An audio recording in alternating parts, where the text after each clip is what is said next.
Daghang putyo ka nang nagtigom sa usa ka lugar.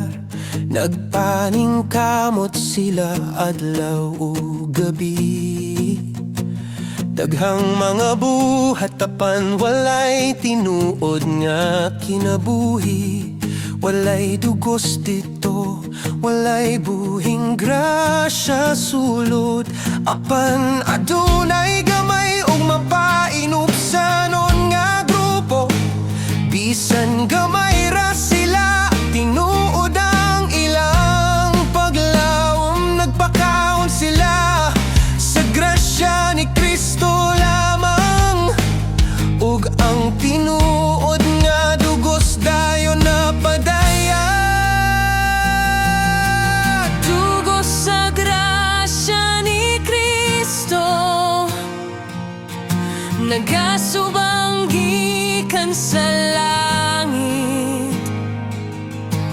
Bisan murag gamay ug huyang, nagapamunga gihapon kung si Jesus ang pundasyon.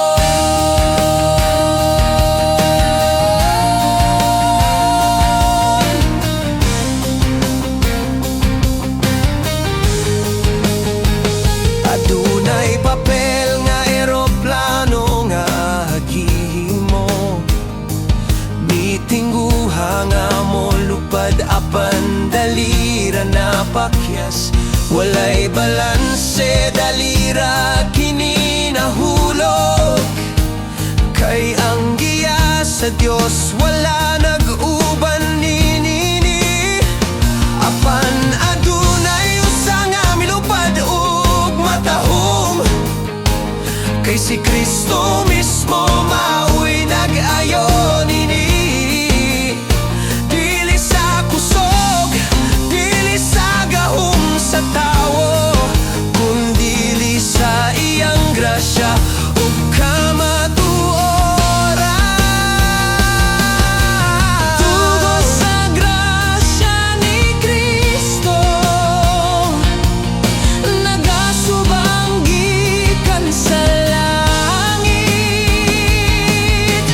Bisan murag gamay ug huyang, nagapamunga gihapon kung si Jesus ang pundasyon.